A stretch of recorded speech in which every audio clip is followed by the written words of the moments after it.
आशा करता हूँ आप सभी लोग बहुत अच्छे होंगे और आपकी तैयारी बहुत ही अच्छी चल रही होगी। मेरा नाम है प्रशांत और आप देख रहे हैं आपका अपना YouTube channel exam rays. Question number 1 है, गोलकोंडा का प्रसिद्ध किला किस राज्य में स्थित है? तो बताइए इस क्वेश्चन का राइट आंसर क्या होगा। इस क्वेश्चन को आपने कई बार पढ़ा होगा, तो बताइए इस क्वेश्चन का राइट आंसर क्या रह सकता है। तो इसका राइट आंसर रहेगा गोलकोंडा का प्रसिद्ध किला किस राज्य में स्थित है? तेलंगाना राज्य में स्थित है। ऑप्शन नंबर 2 इसका राइट आंसर रहेगा। दोस्तों आप सभी लोग से एक छोटा सा क्वेश्चन है, आप सभी लोग बताएंगे कि तेलंगाना राज्य की स्थापना कब हुई थी। इसका आंसर आप हमें कमेंट बॉक्स में लिख के बताएंगे। चलिए नेक्स्ट क्वेश्चन की ओर चलते हैं। नेक्स्ट क्वेश्चन है, सूखे फलों जैसे कि किशमिश को पानी में भिगोया जाता है, फुलाया जाता है तथा पानी में उभारा जाता है। इस दैनिक घटनाक्रम की व्याख्या करने वाला वैज्ञानिक कारण कौन सा है? तो बताइए इस क्वेश्चन का राइट आंसर क्या हो सकता है। इस क्वेश्चन के आंसर के लिए मैं आपको 5 सेकंड की टाइमिंग देता हूँ। आप सभी लोग इस क्वेश्चन के आंसर को सोचेंगे और इस क्वेश्चन के आंसर को सही बताएंगे। तो आपने कई बार पढ़ा होगा कि किशमिश का पानी में फूलना प्रसरण क्रिया का उदाहरण है। तो ऑप्शन नंबर 1 इसका राइट आंसर रहेगा। चलिए नेक्स्ट क्वेश्चन की ओर चलते हैं। नेक्स्ट क्वेश्चन है, भारत का सबसे प्राचीन उच्च न्यायालय कौन सा है? बताइए इस क्वेश्चन का राइट आंसर क्या होगा। तो इसका राइट आंसर रहेगा भारत का सबसे प्राचीन उच्च न्यायालय है कलकत्ता उच्च न्यायालय। ऑप्शन नंबर 4 इसका राइट आंसर रहेगा। आई रिपीट, भारत का सबसे प्राचीन न्यायालय कौन सा है? कलकत्ता उच्च न्यायालय है। ठीक है, ऑप्शन नंबर 4 इसका राइट आंसर रहेगा। इंपॉर्टेंट क्वेश्चन है, आप सभी लोग इसे नोट कर लीजिएगा। चलिए नेक्स्ट क्वेश्चन की ओर चलते हैं। नेक्स्ट क्वेश्चन है, निम्न में से कौन सुनामी की चेतावनी देने वाला संकेत है? तो बताइए इस क्वेश्चन का राइट आंसर क्या होगा। तो इसका राइट आंसर रहेगा, सुनामी का संकेत क्या होता है? जब भी सुनामी आती है, तट से पानी का तेजी से लौट जाना जो है तो सुनामी की चेतावनी का संकेत है। ऑप्शन नंबर 3 इसका राइट आंसर रहेगा। चलिए नेक्स्ट क्वेश्चन की ओर चलते हैं। नेक्स्ट क्वेश्चन है, उच्च न्यायपालिका में पहुंचने वाली पहली मुस्लिम महिला कौन थी? तो बताइए इस क्वेश्चन का राइट आंसर क्या होगा। इस क्वेश्चन के आंसर के लिए मैं आपको 3 सेकंड की टाइमिंग देता हूं। आप सभी लोग सोचें और इसके आंसर को बताएं। यदि आपने सोचा ऑप्शन नंबर 1, तो इसका राइट आंसर रहेगा जस्टिस एम फातिमा बीवी। ठीक है, ऑप्शन नंबर 1 इसका राइट आंसर रहेगा। चलिए नेक्स्ट क्वेश्चन की ओर चलते हैं। नेक्स्ट क्वेश्चन है, सर्वश्रेष्ठ संरक्षित बौद्ध गुफाओं में से एक करला निम्न में से किस भारतीय राज्य में है? तो आपको बताना है कि बौद्ध गुफा जिसका नाम क्या है? करला है, निम्न में से किस राज्य में स्थित है? तो इसका राइट आंसर रहेगा महाराष्ट्र में स्थित है। ऑप्शन नंबर 3 इसका राइट आंसर रहेगा। वेरी वेरी इंपॉर्टेंट क्वेश्चन है, आप सभी लोग इसे नोट कर लीजिएगा। चलिए नेक्स्ट क्वेश्चन की ओर चलते हैं। नेक्स्ट क्वेश्चन है, धूमकेतु की पूंछ किस दिशा में होती है? बताइए इस क्वेश्चन का राइट आंसर क्या होगा। इस क्वेश्चन के आंसर के लिए मैं आपको 10 सेकंड की टाइम देता हूँ। आप सभी लोग सोचें और इसके आंसर को बताएं। तो आप सभी लोग जानते होंगे कि धूमकेतु की पूंछ हमेशा सूर्य की विपरीत दिशा की ओर होती है। किस दिशा में होती है? सूर्य की विपरीत दिशा में होती है। तो इसका राइट आंसर क्या रहेगा? सूर्य से दूर। ऑप्शन नंबर 1 इसका राइट आंसर रहेगा। जैसे जैसे ये सूर्य के नज़दीक आ जाते हैं, इनकी पूंछ की लंबाई बढ़ती जाती है। ठीक है, तो ऑप्शन नंबर 1 इसका राइट आंसर रहेगा। नेक्स्ट क्वेश्चन है, इस क्वेश्चन पे पूछा है कि भारत का पहला ग्रीन रेल कॉरिडोर किस राज्य में शुरू किया गया? तो बताइए इस क्वेश्चन का राइट आंसर क्या रहेगा। तो इसका राइट आंसर रहेगा, भारत का पहला ग्रीन रेल कॉरिडोर जो है तो किस राज्य में शुरू किया? तमिलनाडु राज्य में शुरू किया गया। ठीक है, तो इसका राइट आंसर क्या रहेगा? तमिलनाडु राज्य। कौन से ऑप्शन पे दिए हैं?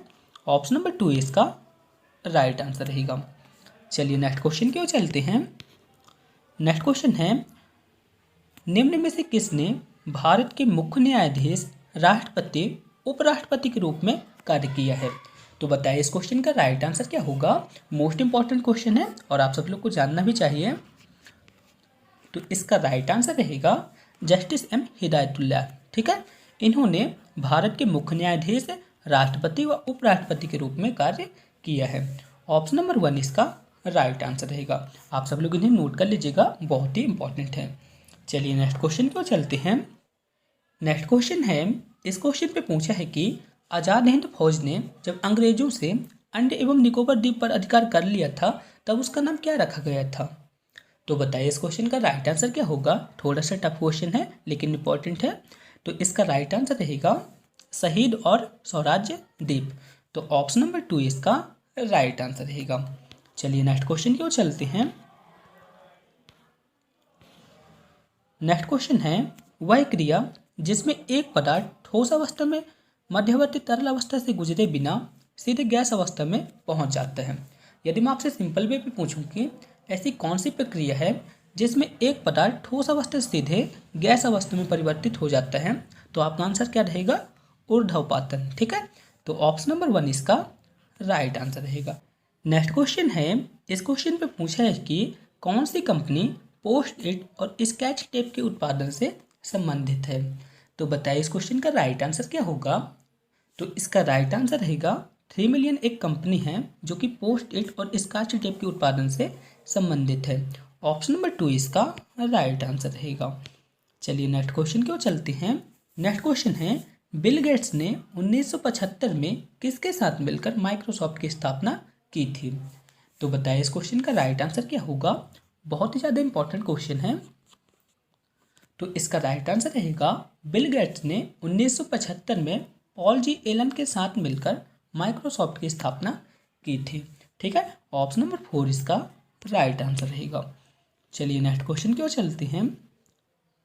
नेक्स्ट क्वेश्चन है, गले में उस उभरे हुए भाग को क्या कहते हैं जो कंठ के लिए जिम्मेदार होता है। तो इसके आंसर को आप सब लोग स्वयं बताएंगे। तो इसका राइट आंसर क्या रहेगा, इसका राइट आंसर रहेगा कंठमणि। कंठमणि एक ऐसा भाग है जो कंठ के लिए जिम्मेदार होता है।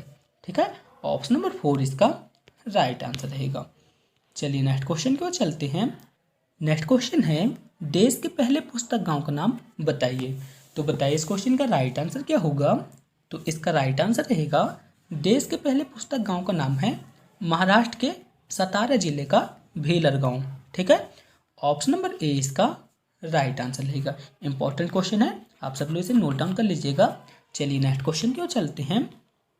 नेक्स्ट क्वेश्चन है, अंग्रेजों ने गांधी जी को कौन सी उपाधि दी थी जिसका उन्होंने त्याग कर दिया था। तो बताइए इस क्वेश्चन का राइट आंसर क्या हो सकता है। इंपॉर्टेंट क्वेश्चन है और इसका राइट आंसर रहेगा केसर ए हिंद। ठीक है, ऑप्शन नंबर 4 इसका राइट आंसर रहेगा। आई रिपीट, अंग्रेजों ने गांधी जी को कौन सी उपाधि दी थी, केसर ए हिंद की उपाधि दी थी जिसका उन्होंने त्याग कर दिया था। ऑप्शन नंबर 4 इसका राइट आंसर रहेगा। दोस्तों अब रीजनिंग के क्वेश्चन आ गए हैं, तो चलिए इन सभी क्वेश्चन को भी सॉल्व करते हैं। इस क्वेश्चन पे बोला है कि एक निश्चित कूट में यहाँ पे एक शब्द दिया गया है। शब्द क्या है, TRIPLE। ट्रिपल को क्या लिखा जाता है, SQHOOD लिखा जाता है। तो हमें बताना है कि इसी टाइप से XOTIC को क्या लिखा जाएगा। तो चलिए इसे सॉल्व कर रहे हैं। तो यहाँ पे आप सभी लोग इसे सॉल्व कीजिएगा, मैं भी इसे सॉल्व करता हूँ। जैसे यहाँ पे T लिखा है और यहाँ पे S लिखा है, तो आप सभी लोग थोड़ा सा दिमाग लगाइए। तो यहाँ पे कितने का अंतर हो रहा है, तो यहाँ पे आप सभी लोग देखेंगे तो यहाँ पे -1 का अंतर हो रहा है। ठीक है, T के पहले क्या आता है, S आता है, तो हमने यहाँ पे लिख दिया -1। इसी तरह से R और Q में कितने का अंतर है, -1 का है। I और H में कितने का अंतर है, -1 का। P और O में कितने का अंतर है, -1 का। L और O में कितने का अंतर है, -1 का। और E और D में कितने का अंतर हुआ है, -1 का। ठीक है, तो हमें यहाँ से क्या सीक्वेंस मिला, इन सभी अक्षरों में कितने कितने के डिफरेंस है, -1 का है। तो सेम पोजीशन पे जो ये यहाँ पे शब्द लिखा है इसमें भी किसका अंतर होगा, -1 का होगा। तो E के पहले क्या आता है, E के पहले आता है D। इसी तरह से X के पहले क्या आता है, W आता है। इसी तरह से O के पहले क्या आता है, O के पहले आता है N। T के पहले क्या आता है, आप सभी लोग बताएं। T के पहले आता है S। और I के पहले क्या आता है, I के पहले आता है H। और C के पहले क्या आता है, B। ठीक है, आई होप आप सभी लोग इस क्वेश्चन को अच्छी तरह समझ गए होंगे। तो इसका राइट आंसर क्या रहेगा, DWNSHB। कौन से ऑप्शन पे दी है, ऑप्शन नंबर 3 इसका राइट आंसर रहेगा। चलिए नेक्स्ट क्वेश्चन की ओर चलते हैं। नेक्स्ट क्वेश्चन है, इस क्वेश्चन में बोला है कि राधा वर्मा की तुलना में दुगनी अच्छे शिल्पकार हैं तथा ये दोनों मिलकर किसी कार्य को 19 दिनों में समाप्त करती हैं। तो आपको बताना है कि वर्मा अकेले इस कार्य को कितने दिनों में समाप्त करेगा। तो सबसे पहले क्वेश्चन पे क्या बोला है, राधा वर्मा की तुलना में दुगनी अच्छे शिल्पकार हैं। तो सबसे पहले यहाँ पे यही बता दिया कि राधा जो है, तो राधा की एफिशिएंसी कितनी है, राधा की एफिशिएंसी यहाँ पे बता दिया 2 है। तो वर्मा की कितनी होगी, 1 होगी। क्वेश्चन पे यही बोला ना कि राधा जो है तो वर्मा की तुलना में दुगनी अच्छे शिल्पकार हैं। तो यहाँ से हमें एफिशिएंसी मिल गई, एफिशिएंसी मतलब यहाँ पे कार्य मिल गया, ठीक है। और यहाँ पे क्या बोला है, ये दोनों यदि काम करती हैं, यानी कि राधा और वर्मा ये दोनों मिलकर किसी कार्य को कितने दिन में समाप्त करते हैं, 19 दिनों में समाप्त करते हैं। तो आपको बताना है कि वर्मा के लिए इस कार्य को कितने दिन में समाप्त करेगा। तो चलिए इस क्वेश्चन को भी सॉल्व करते हैं। तो यदि हम यहाँ पे हमें क्या मिल जाए, टोटल वर्क, यानी कि काम, टोटल काम कितना हमें यह मिल जाए तो हम इसे आसानी से सॉल्व कर सकते हैं। तो टोटल वर्क ज्ञात करने के लिए हम यहाँ पे क्या करेंगे, दोनों की एफिशिएंसी को जोड़ देंगे और इसके साथ मल्टीप्लाई कर देंगे। तो हम यहाँ पे क्या लिखेंगे, टोटल वर्क। टोटल वर्क कितना आ जाएगा आप सभी लोग बताएं, दोनों की एफिशिएंसी कितनी हो जाएगी, राधा की 2 है और वर्मा की कितनी है, 1 है। तो इन दोनों को आपस में जोड़ेंगे तो कितना आ जाएगा, इन दोनों को आपस में जोड़ेंगे तो 3 आ जाएगा। और टोटल मतलब यहाँ पे कार्य कितना है, 19 है, तो हमने यहाँ पे 19 का मल्टीप्लाई कर दिया। तो यहाँ पे टोटल वर्क कितना आ जाएगा, टोटल वर्क आ जाएगा 3 × 19, यानी कि टोटल वर्क आ गया 57, ठीक है। अब यहाँ पे क्या बोला है, वर्मा अकेले इस कार्य को कितने दिन में समाप्त करेगा, ठीक है। मैंने वर्मा के लिए, वर्मा की एफिशिएंसी कितनी थी, वर्मा की एफिशिएंसी थी 1 और राधा की कितनी थी, राधा की एफिशिएंसी थी 2। क्वेश्चन पे क्या बोला है, वर्मा अकेले इस कार्य को कितने दिन में समाप्त करेगा। तो वर्मा एक दिन में कितना काम करता है, वर्मा एक दिन में 1 काम करता है, तो 57 काम कितने दिन में करेगा। तो हम यहाँ पे लिखेंगे वर्मा जो है तो 57 कार्य कितने दिन में करेगा, 57 कार्य करेगा 57 दिन में। तो कौन सा ऑप्शन सही रहेगा, ऑप्शन नंबर 2 इसका राइट आंसर रहेगा। आई होप आप सभी लोग इस क्वेश्चन को समझ गए होंगे। नेक्स्ट क्वेश्चन है, इस क्वेश्चन पे हमें इस सर्वसम्यता का विस्तार करना है। तो चलिए इस क्वेश्चन को सॉल्व करते हैं। तो आप सभी लोग इस क्वेश्चन को सॉल्व करें और इस क्वेश्चन के आंसर के लिए मैं आपको 10 सेकंड की टाइम देता हूँ। आप सभी लोग इसे सॉल्व करें और इसके आंसर को बताएं। आई होप आप सभी लोग इस क्वेश्चन को सॉल्व कर लिए होंगे। लेकिन दोस्तों मैं आपको बता दूं, यहाँ पे जितने ऑप्शन दिए गए हैं ये सभी गलत हैं। तो चलिए इन्हें सॉल्व करते हैं।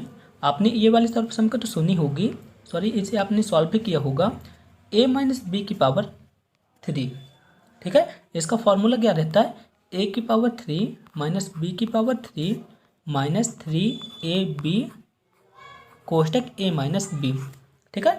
ये एक तरह का फॉर्मूला होता है, इसे आपने कई बार यूज भी किया होगा, ठीक है। तो आपको क्या करना है, ए की जगह क्या करना है, सी का यूज करना है और बी की जगह किसका यूज करना है, 3 का यूज करना है। तो यहाँ पे कितना आ जाएगा, हम यहाँ पे मान रख रहे हैं, तो ए की जगह क्या करेंगे, सी को रख देंगे, तो यहाँ पे कितना आ जाएगा, सी क्यूब आ जाएगा। इसी तरह का 3 का क्यूब कितना होगा, 3 का क्यूब हो जाएगा 27 और यहाँ पे कितना आ जाएगा 3 × c इंटू यहाँ पे कितना आ जाएगा 3 और यहाँ पे आ जाएगा c - 3, इतना आ गया, ठीक है। तो आप सब लोग इसे सॉल्व करिए, आप सब लोग ध्यान से देख लीजिएगा।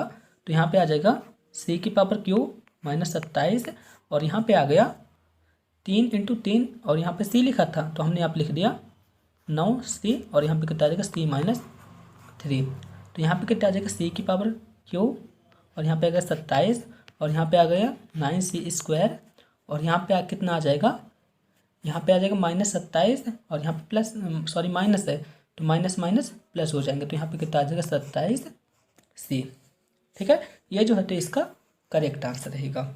उम्मीद करता हूँ आप सभी लोग इसे समझ गए होंगे। नेक्स्ट क्वेश्चन है, एक समबाहु भुज के भुजाओं की संख्या ज्ञात कीजिए यदि प्रत्येक बाह्य कोण कितना है, 72 अंश का है। तो चलिए इसे सॉल्व कर रहे हैं। यहाँ पे क्या बोला, समबाहु भुज कि हमें क्या करना है, भुजाओं की संख्या ज्ञात करना है। तो हमने मान लिया कि भुजाओं की संख्या कितनी है, n। तो इसके लिए एक फॉर्मूला रहता है, फॉर्मूला क्या रहेगा, 360 माइनस कोण। तो यहाँ पे कोण कितना है, कोण है 72 अंश का, तो हम यहाँ पे लिखेंगे 360 अंश बटे 72 अंश। यदि हम 360 में 72 का भाग दे देते हैं तो कितना आ जाएगा, 5 आ जाएगा। तो भुजाओं की संख्या कितनी आ जाएगी, भुजाओं की संख्या आ जाएगी 5। ऑप्शन नंबर 3 इसका राइट आंसर रहेगा। चलिए नेक्स्ट क्वेश्चन की ओर चलते हैं। नेक्स्ट क्वेश्चन है, दादाजी की आयु उनके पोते की आयु से 5 गुना अधिक है। तो बताइए निम्न में से कौन सी संख्या दादाजी और उनके पोते की संभावित आयु का कुल समर्थन नहीं करती है। तो चलिए इस क्वेश्चन को सॉल्व करते हैं। आप सभी लोग ध्यान से समझिएगा। क्वेश्चन पे क्या बोला है, दादाजी की आयु उनके पोते की आयु से 5 गुना अधिक है। तो हमने यहाँ पे लिख दिया दादाजी और यहाँ पे लिख दिया हमने पोता। ठीक है, क्वेश्चन पे क्या बोला, दादाजी की आयु उनके पोते की आयु से 5 गुना अधिक है। तो हमने मान लिया कि पोते की आयु कितने हैं, 1 है। तो दादाजी की आयु कितनी होगी, 5 होगी। ठीक है, अब क्वेश्चन पे क्या बोला है, दादाजी और उनके पोते की संभावित आयु का कुल योग, यानी कि यहाँ पे हमें टोटल आयु कितनी आ जाएगी, कुल आयु का योग। कुल आयु का योग कितना हो जाएगा, दादाजी की आयु प्लस पोता की आयु, यानी कि 5 + 1 बराबर हो जाएगा 6। 6 जो है तो टोटल आयु है। आपको बताना है कि इनमें से कौन सी संख्या इनकी संभावित आयु को प्रदर्शित नहीं करती है। तो ठीक है, तो आपको क्या करना है, ये जो 4 विकल्प दिए हैं इनमें 6 का भाग लगाना है। जिनमें 6 का भाग चला जाएगा ये इनकी आयु को समर्थन करेगा, और जिनमें 6 का भाग नहीं जाएगा इनकी आयु को प्रदर्शन नहीं करेगा। तो यदि हम 50 में 6 का भाग लगाते हैं तो पूरी तरह से नहीं जाता है। इसी तरह से जब हम 54 में 6 का भाग लगाते हैं तो पूरी तरह से चला जाता है। 66 में चला जाता है 6 का भाग, और 72 में 6 का भाग चला जाता है। तो यहाँ पे 50 जो है तो इसका राइट आंसर रहेगा। नेक्स्ट क्वेश्चन है, तस्वीर में एक लड़की की ओर इशारा करते हुए रानी ने कहा, उसकी माँ की एकमात्र बेटी मेरी माँ है। तो रानी का उस लड़के से क्या संबंध है, हमें ज्ञात करना है। तो इस क्वेश्चन को मैं आपको अच्छी तरह समझा तो नहीं सकता हूँ, लेकिन फिर भी एक बार ट्राई जरूर करता हूँ। क्वेश्चन पे क्या बोला है, एक तस्वीर है, तो हमने यहाँ पे एक तस्वीर बना दिया। इस तस्वीर में एक लड़का है। ठीक है, तो यहाँ पे एक रानी है, तो हमने यहाँ पे रानी लिख दिया। ठीक है, रानी जो है तो इस लड़के की तरफ इशारा करते हुए कहती है कि इसकी माँ की एकमात्र बेटी, यानी कि इस लड़के की माँ की बेटी रानी की क्या है, रानी की माँ है। ठीक है, तो आपको बताना है कि रानी का जो है तो इस लड़के से क्या संबंध है। तो बताइए इस क्वेश्चन का राइट आंसर क्या हो सकता है। तो रानी का जो है तो इस लड़के से किसका संबंध है, भांजी का संबंध है। ठीक है, तो कौन सा ऑप्शन सही रहेगा, ऑप्शन नंबर 3 इसका राइट आंसर रहेगा। चलिए नेक्स्ट क्वेश्चन की ओर चलते हैं। नेक्स्ट क्वेश्चन है, इस क्वेश्चन पे हमें परास ज्ञात करना है। तो चलिए इस क्वेश्चन को सॉल्व कर रहे हैं। यहाँ पे आंकड़े दिए गए हैं। तो सबसे पहले आप सभी लोग बताएं परास किसे कहते हैं। आई होप आप सभी लोग जानते होंगे। तो परास किसे कहते हैं, किसी भी दिए गए आंकड़े में से उच्चतम आंकड़े में से निम्नतम आंकड़े के अंतर को क्या कहते हैं, परास कहते हैं। जैसे यहाँ पे आंकड़े दिए गए हैं, तो इसमें सबसे उच्च क्या है, इसमें से सबसे उच्च है क्या है 28, आप सब लोग देख पा रहे होंगे। और सबसे छोटा आंकड़ा कौन सा है, यानी कि निम्नतम आंकड़ा कौन सा है, यहाँ पे सबसे छोटा है 11। इनमें जो अंतर रहेगा वही इसका परास रहेगा। तो हम यहाँ पे लिखेंगे परास बराबर उच्चतम आंकड़े, यहाँ आप सभी लोग समझ जाइए, उच्चतम आंकड़े माइनस निम्नतम आंकड़े। ठीक है, तो यहाँ पे हम क्या लिखेंगे, उच्चतम आंकड़ा कितना है 28 है, तो हमने लिख दिया 28, और निम्नतम आंकड़ा कितना है 11 है। तो 28 में से यदि हम 11 को घटा देते हैं तो कितना आता है 17 आता है, और यही जो 17 है तो इसका परास रहेगा। ऑप्शन नंबर 20 का राइट आंसर रहेगा। चलिए नेक्स्ट क्वेश्चन की ओर चलते हैं। नेक्स्ट क्वेश्चन है, इस क्वेश्चन पे बोला है कि एक ट्रेन की चाल कितनी है, 72 किलोमीटर प्रति घंटे की चाल से चलती है, तो 15 सेकंड में कितनी दूरी तय करेगी। हमें इसे सॉल्व करना है। तो चलिए इसे सॉल्व करते हैं। यहाँ पे ट्रेन की चाल कितनी है, ट्रेन की चाल है 72 किलोमीटर प्रति घंटा है। ठीक है, इस चाल को हमें किस में परिवर्तित करना पड़ेगा, पहले मीटर प्रति सेकंड में परिवर्तित करना पड़ेगा। तो मीटर प्रति सेकंड में परिवर्तित करने के लिए क्या करेंगे, तो हम यहाँ पे लिखेंगे चाल बराबर, यदि हमें किस में परिवर्तित करना है, मीटर प्रति सेकंड में, तो क्या करेंगे 5/18 का गुणा करा देंगे। ठीक है, 5/18 का गुणा करा देंगे तो ये किस में परिवर्तित हो जाएगा, मीटर प्रति सेकंड पे। तो हम यहाँ पे लिखेंगे 18 × 18, 18 × 4 = 72। ठीक है, 4 और 5 का आपस में गुणा हो जाएगा तो कितना आ जाएगा, तो 4 और 5 का आपस में गुणा हो जाएगा तो यहाँ पे आ जाएगा 20 मीटर प्रति सेकंड। ये क्या आ गया, ट्रेन की चाल। ठीक है, तो यहाँ से हमें क्या पता चल रहा है कि 1 सेकंड में कितनी दूरी ट्रेन तय करती है। 1 सेकंड में जो ट्रेन है 20 मीटर दूरी तय करती है। 1 सेकंड में ट्रेन कितनी दूरी तय करती है, 20 मीटर। तो आपको बताना है कि 15 सेकंड में कितनी दूरी तय करेगी, तो हम यहाँ पे लिखेंगे 15 सेकंड। 15 सेकंड में कितनी दूरी तय करेगी, 20 × 15 मीटर, यानी कि कितना करेगा, 20 और 15 का आपस में गुणा करा देंगे तो कितना आ जाएगा, 20 और 15 का आपस में गुणा करा देंगे तो यहाँ पे आ जाएगा 300 मीटर। कौन सा ऑप्शन पे दिया है, ऑप्शन नंबर 20 का राइट आंसर रहेगा। आई होप आप सभी लोग इस क्वेश्चन को अच्छी तरह समझ गए होंगे। यदि आपको इस क्वेश्चन पे ज़्यादा सा भी डाउट है तो आप हमें कमेंट बॉक्स में कमेंट कर सकते हैं।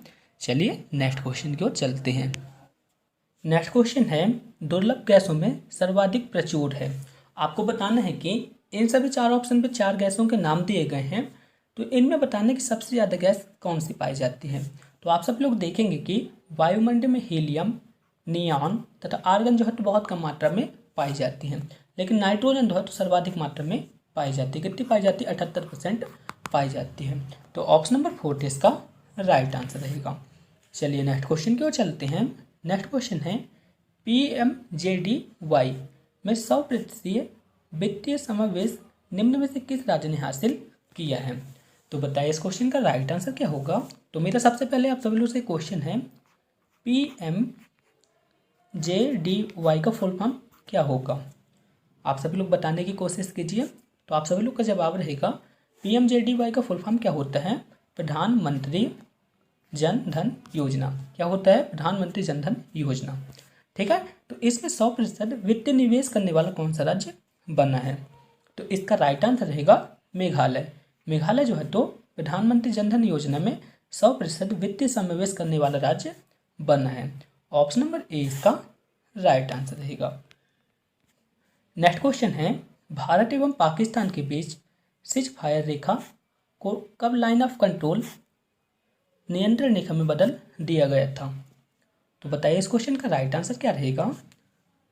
तो इसका राइट आंसर रहेगा, भारत और पाकिस्तान के बीच। यहाँ पे भी क्वेश्चन बन रहा है, भारत और पाकिस्तान के बीच कौन सी रेखा थे, सीज फायर रेखा। इस रेखा को लाइन ऑफ कंट्रोल में कब परिवर्तित कर दिया गया था।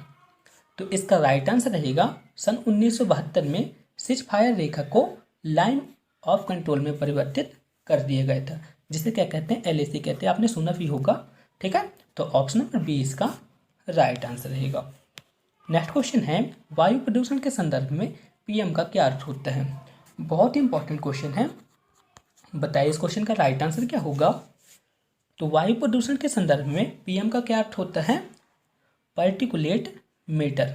ठीक है, यानी कि कणकीय पदार्थ जो है तो वायु प्रदूषण के संदर्भ में PM का अर्थ होता है। ऑप्शन नंबर C इसका राइट आंसर रहेगा। आप सब लोग इसे नोट कर लीजिएगा, बहुत ज़्यादा इंपॉर्टेंट है। नेक्स्ट क्वेश्चन है, ऑपरेशन सीड योजना निम्न में से किस राज्य ने कोविड-19 के प्रति जागरूक करने के लिए चलाई थी। तो बताइए इस क्वेश्चन का राइट आंसर क्या होगा। तो दोस्तों मैं आपको बता दूं, यहाँ पे जितने ऑप्शन दिए हैं ये सभी गलत हैं। तो बताइए इसका राइट आंसर क्या होगा। आई होप आप सभी लोग इस क्वेश्चन के आंसर को सही दिए होंगे। तो इसका राइट आंसर रहेगा, ऑपरेशन सीड जो है तो दिल्ली की चलाई गई योजना है। कहाँ की है, दिल्ली की चलाई गई योजना है, जिसमें कोविड-19 के प्रति लोगों को सतर्क किया जाता था। ठीक है, ऑपरेशन सीड कहाँ की योजना है, दिल्ली की प्रमुख योजना है। नेक्स्ट क्वेश्चन है, कोविड-19 के प्रति खुद को सतर्क रखने के लिए भारत सरकार ने किस ऐप को लॉन्च किया था। तो बताइए इस क्वेश्चन का राइट आंसर क्या होगा। वैसे तो इस क्वेश्चन का आंसर बताने की मेरे को कोई ज़रूरत नहीं है। आप सभी लोग जानते होंगे कि कोविड-19 के प्रति खुद को सतर्क करने के लिए भारत सरकार ने आरोग्य सेतु नामक ऐप को लॉन्च किया था। ठीक है, तो ऑप्शन नंबर 20 का राइट आंसर रहेगा। मुझे पूरी उम्मीद है आप सभी लोग इस क्वेश्चन के आंसर को सही दिए होंगे। ऑप्शन नंबर 20 का राइट आंसर रहेगा।